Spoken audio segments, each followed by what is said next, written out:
किसके बारे में डिटेल से जानने वाले हैं? अपने राष्ट्रीय गीत के बारे में। राष्ट्रीय गीत का जो बोल क्या है? वंदे मातरम, है ना भाई। हम राष्ट्रीय गीत शुरू कर ऐसे बोलते हैं तो क्या गाते हैं? वंदे मातरम।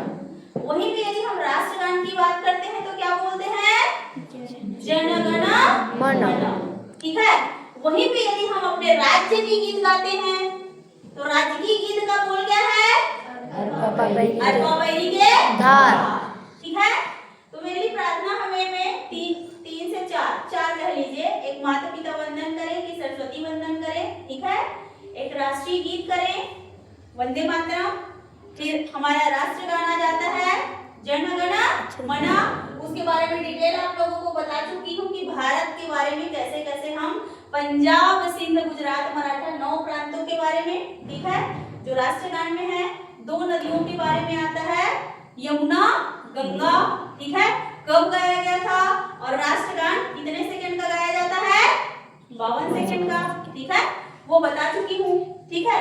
राष्ट्रगान के बारे में आज हम डिटेल जानने वाले हैं राष्ट्रीय गीत वंदे मातरम, जिसका हम लोग 7 नवंबर को कौन सी वर्षगांठ मनाए थे? 150वीं वर्षगांठ मनाए थे।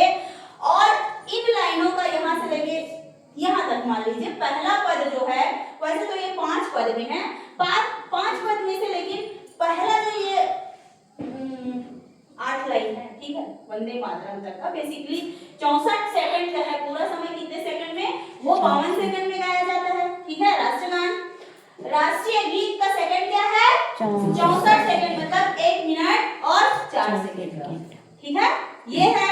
वहीं पे हमारा राजकीय गीत है। राजकीय गीत क्या है? अरपा के धार। तो अरपा के धार के लिए समय बताई थी मैं आप लोगों को 1 मिनट 20 सेकंड का। कितना समय निर्धारित होता है? छोटे बच्चे को अप डाउन हो जाता है, उसमें कोई बड़ी चीज नहीं है। बट यदि सीखना है जन गण मन ऐसे करके तो उसको 52 सेकंड में गाना है। यही क्वेश्चन पूछा जाता है आप लोगों से, ठीक है, कि ये जो राष्ट्रगान है कितने सेकंड का है या कितने मिनट का है। ऐसी क्वेश्चन कैसे बनाएगा आपके लिए?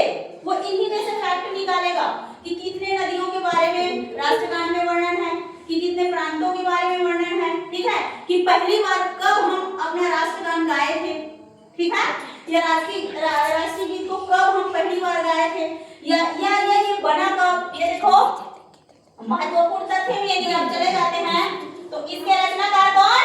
श्री बंकिम चंद्र चटर्जी जी हैं। कभी कभी इसको चटर्जी को चट्टोपाध्याय भी करके दे देता है। कंफ्यूज नहीं होना है, चटर्जी अलग है क्या कि चट्टोपाध्याय अलग है क्या, ठीक है। इसके रचनाकार कौन? श्री बंकिम चंद्र चटर्जी जी, ठीक है। और ये इसको बनाए कब थे?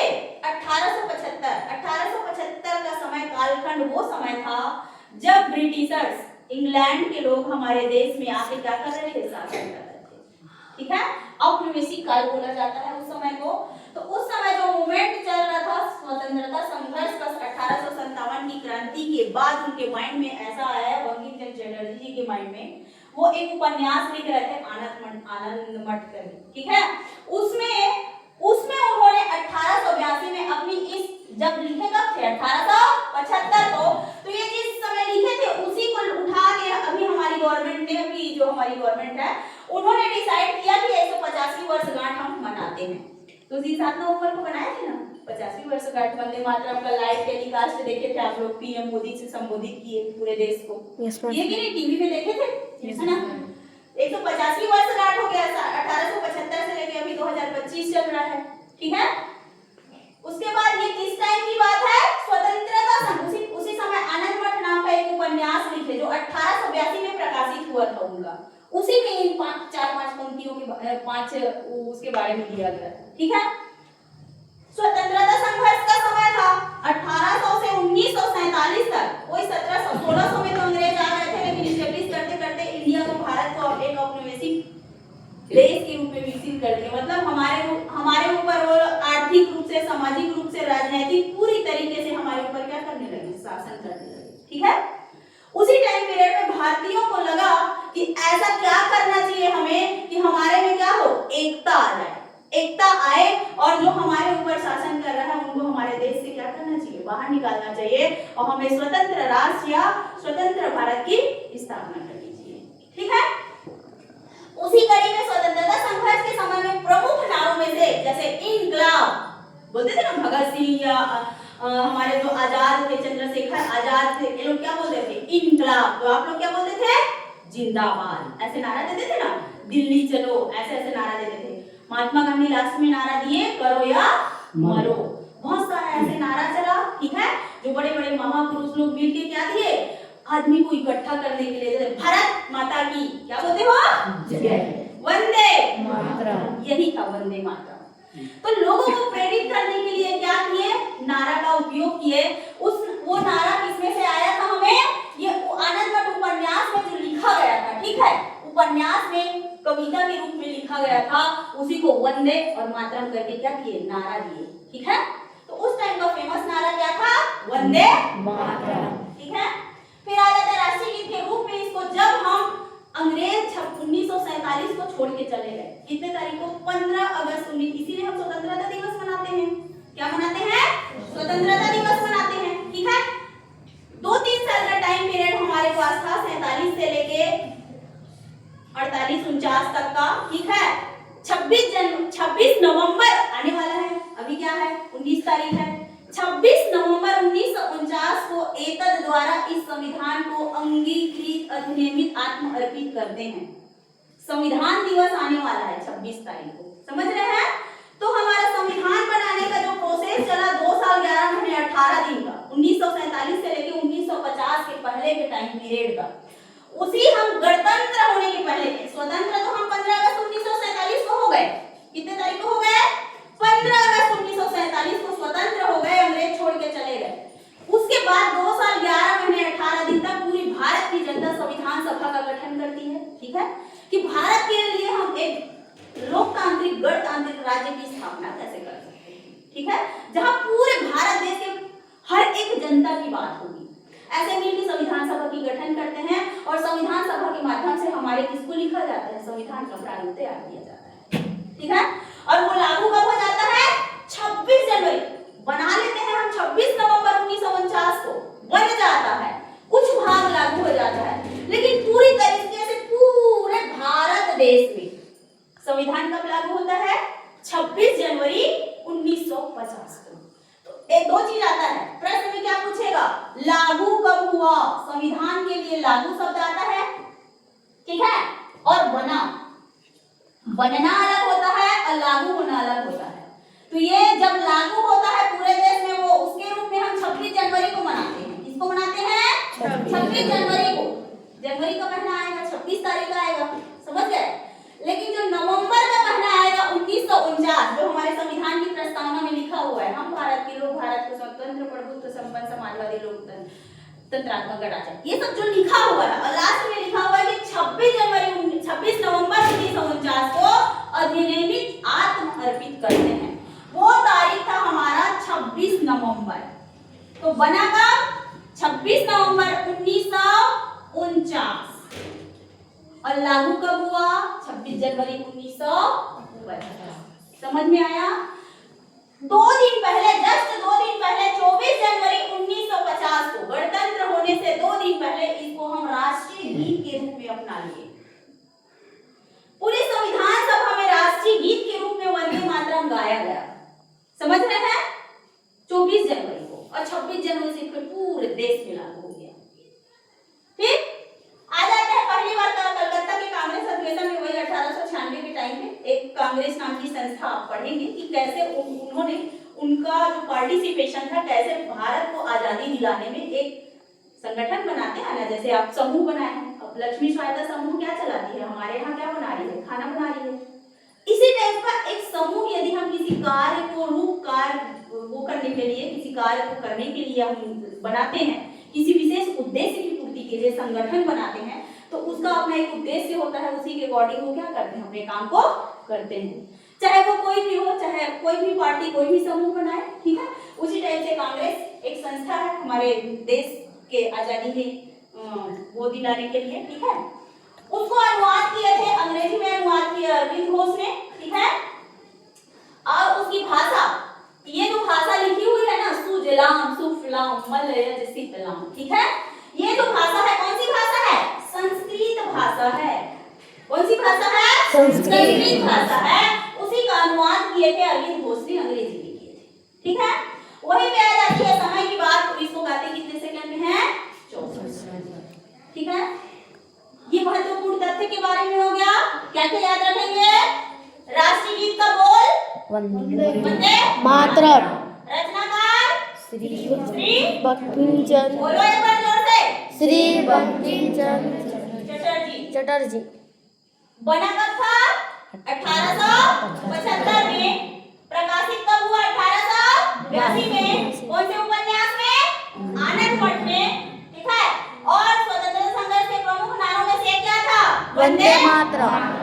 ठीक है, इस प्रकार समयों में कुछ कुछ चीजों को, जैसे नवोदय का फैक्ट है, समझ रहे हो, नवोदय में उठाएगा तो ऐसा क्वेश्चन उठा सकता है। केंद्रीय विद्यालय को दिलाए, प्रयास का दिलाए, यही से पूछेगा सवाल, कितने नदियां, कितने मिनट, कितने समय, कौन से रचनाकार। तो राष्ट्रगान में बता चुकी थी मैं, राष्ट्रगान को कौन लिखे? रविंद्रनाथ टैगोर। ठीक है, 52 सेकेंड, उसको याद रखना है। ठीक, महत्वपूर्ण तथ्य की बात आ जाते हैं, थोड़ा सा इसका पूरा जो एक वो है, एक पद जो है उसके बारे में वर्णन कर रही हूँ, क्योंकि बेसिकली यहाँ से यहाँ तक का जो है सुजलाम सुफलाम, एक बार मेरे साथ गा लेंगे आप लोग। ठीक है, बैठे हैं तो भी इसलिए नहीं बोल रही हूँ कि अब मानव मान वाली बात तो नहीं है। ठीक है, उसको सावधान होकर खड़े होकर गाना रहता है, अपने देश को याद करना रहता है। ठीक है, गा रहे हो तो अंदर से जोश भर के गाओ कि हम अपने देश को क्या कर रहे हैं? याद कर रहे हैं। और किसको याद कर रहे हैं? भारत माता। किसको याद कर रहे हैं? भारत माता को। हमको प्रणाम किनको करना है? वंदे मातरम, मतलब भारत माँ को नमन या प्रणाम करती हूँ या करता। समझ रहे हैं? हम किसके बारे में गाने वाले हैं? अपनी भारत माता के बारे में। तो जैसे ही भारत बोलना चाहिए, अखंड भारत, सर्वश्रेष्ठ भारत। ठीक है, ये हमारा माइंड में आ जाना चाहिए कि हमको किसके लिए कार्य करना है? अपने देश के लिए कार्य करना है। समझ रहे हो? उसकी शुरुआत स्वयं से करो। उसकी शुरुआत कहाँ से? स्वयं से, क्योंकि देश का प्रथम नागरिक कौन? स्वयं हो, नागरिक हो ना। देश का प्रथम नागरिक तो वैसे राष्ट्रपति होते हैं, लेकिन आप अपने लिए स्वयं स्वतंत्र पहले पर्सन हो ना, तो अपना विकास करोगे तभी तो देश आगे बढ़ेगा। समझ रहे हैं? तो भारत, यदि राष्ट्रगान गा रहे हो कि राष्ट्रीय गीत गा रहे हो, तो अपने अंदर से भर के, ये नहीं वो तीन भी देखना है, तीन भी देखना है। समझ गए? राष्ट्रीय यदि गान गा रहे हो तो सम्मान के साथ, इज्जत के साथ भारत माता की जय बोल रहे हो, तो भारत माता की फीलिंग आनी चाहिए कि हमारा भारत आंख के सामने में दिख जाना चाहिए, पूरा अखंड भारत। ठीक है, यहाँ पे इसमें यहाँ से यहाँ तक का मैं वो बताना चाह रही हूँ, अनुवाद थोड़ा सा, कि अपनी भारत माता जो है कैसी है। ठीक है, उन्हीं का गुणगान किया गया है कि हमारी भारत माता के पास है क्या क्या चीज। वो तो राष्ट्रगान में भी पता चल जाता है, पंजाब, सिंध, गुजरात, मराठा, द्राविड़, उत्कल, गंगा, पूरे बारे में बताई हूँ ना। ये पंजाब है, ये गुजरात है, मराठा है, द्राविड़ है, बता चुकी हूँ। समझ रहे हैं? इसमें भी वही बातें हैं, लेकिन उसमें और सुंदर सुंदर वाली बातें हैं कि कहाँ से हमें क्या क्या चीज मिल रही है। ठीक है, तो यहाँ पे आ जाएंगे, पहला शब्द लिखा हुआ है सुजलाम। सु मतलब बहुत अच्छा। ठीक है, सु मतलब अच्छा। दो शब्द आता है सु और कु, लेकिन यहाँ पे है सु। सु मतलब अच्छा और जलाम मतलब जल, जल धारण करने वाली। देखो उनके दिमाग में आया होगा कि हिंद महासागर से ऊपर यहाँ पे अरब सागर है। यहाँ पे जब कोई भी कवि या कविता या रचनाकार किसी चीज के बारे में, जैसे मैं लिख रही हूँ, अब पंडरी पानी के बारे में मेरे को लिखना रहा, तो क्या करूंगी? आसपास में चारों ओर पेड़ है, पौधा है, जंगल से भरा हुआ है, तो क्या करूंगी? उन चीजों के बारे में लिखने की कोशिश करूंगी कि ये क्षेत्र आखिर बसा कहाँ पे है। समझ रहे हैं? तो भारत के बारे में हमारे बंकिम चंद्र चट्टोपाध्याय जी कल्पना करते हैं कि हमारा देश कैसा है। देखो, सुजलाम, अच्छे जलों से भरा हुआ। ठीक है, ऐसा जल है यहाँ कि सब बंगाल की खाड़ी देखे, हिंद महासागर देखे, अरब सागर देखे। समझ रहे हैं? वो थे वेस्ट बंगाल, यहाँ पे पश्चिम बंगाल, बंगाल की खाड़ी से लगा हुआ उनका राज्य। जब उनको पता चला होगा कि ऐसे है करके, समझ रहे हैं? क्या बोलते हैं? सुजलाम, अच्छे जलों से भरा हुआ। हमारी भारत माता किससे भरी हुई है? अच्छे और सुंदर जलों से भरी हुई है। सुफलाम, ठीक है, अच्छे फलों को देने वाली है। कैसे फलों को देने वाली है? अच्छे फलों को देने वाली है। और मलयज, यहाँ पे देखना मलयज, ये शीतलाम है ना। शीतल, शीतल क्या चीज होता है? ठंडा होता है। लेकिन मलयज क्या है? मलयज एक पहाड़ी है जो यहाँ पे दक्षिण भारत में एक पहाड़ी है, ठीक है। वहां से उत्तर की ओर यदि हवा चलती है, ठीक है, उत्तर की ओर यदि हवा ऐसे चल गई तो वो कैसी हवा देगी हमें? ठंडकता वाली हवा देगी। कैसी हवा देगी? ठंडक वाली हवा देगी, ठंडी ठंडी हवा चलेगी मलय पर्वत से, ठीक है, ऐसे। फिर सस्य श्यामलाम, ठीक है, सस्य श्यामलाम, सुंदर। सस्य मतलब अच्छा भी होता है, सस्य मतलब साफ साफ सुथरा सा। श्यामलाम मातरम, ऐसी भारत माता को हम क्या करते हैं? वंदे मातरम, प्रणाम करते हैं। ऐसी भारत माता को प्रणाम करते हैं, ठीक है। आगे आ जाता है शुभ्र ज्योत्सना। शुभ्र मतलब अच्छा, सुंदर, मतलब कुल मिला के उसके बारे में, उनकी विशेषताओं के बारे में वर्णन किया गया है। ज्योत्सना मतलब रात में, रात में, ठीक है। रात में पुलकित, पुलकित मतलब सुगंधित या तो फिर सुगंध, ठीक है। यामिनी, यामिनी फूल से संबंधित रिलेटेड है, सुंदर खुशबू देने वाली, ठीक है, सुंदर फूलों की तरह खुशबू देने वाली। फूल कुसुमित ध्रुम दल शोभनी, फूलों को देखे हो कैसे दल, कई प्रकार के फूल देखे हो, यदि बहुत सारा दल लगा रहता है कैसे दिखता है? सुंदर दिखता है कि नहीं? बहुत सारे फूल जैसे मदार ले लो, गुलाब ले लो, फिर कैसे दिखता है? बहुत सुंदर दिखता है, ठीक है। सुहासनीम सुमधुर भाषणीम, इसकी वाणी जो है वो इतनी सुंदर है, जब एक दूसरे से कोई भी वो बात कर रहा हो या तो फिर ऐसे टाइप का वातावरण निर्मित हो गया हो। सुखदाम वरदाम मातरम, हमें क्या देने वाली है? सुख प्रदान करने वाली है। वो जो एक वातावरण निर्मित होता है हमारे पास, वो हम सबको क्या पहुंचाने वाली है? सुख प्रदान करने वाली है। ऐसी भारत माता को क्या है? प्रणाम है, वंदे मातरम। ऐसी हमारी भारत माता को हमारा क्या है? बारंबार प्रणाम। समझे? कुछ समझ में आया? 5-10% पूरा नहीं आया तो कोई बात नहीं, लेकिन छोटे हो कुछ तो समझ में आया होगा कि आखिर आखिर हम वंदे मातरम गाएंगे तो हम बोल क्या रहे हैं, कि हमारी भारत माता कैसी है। समझ रहे हो? उसी का वर्णन करना है। तो 5 पद, लेकिन 5 पद आप लोगों के लिए थोड़ा क्लिष्ट हो जाएगा। समझ रहे हैं? तो हमें इन 8 लाइनों को इसमें गाना है, प्रार्थना की लाइन में गाना है। कहां से? चलो एक बार। सुजलाम, बोलो सुजलाम सुफलाम मलयज शीतलाम सस्य श्यामलाम मातरम वंदे मातरम। शुभ्र ज्योत्सना पुलकित यामिनी फुलकुसुमित ध्रुमदल शोभनीं सुहासिनीं सुमधुर भाषिणीं सुखदां वरदां मातरं वंदे मातरं वंदे मातरं।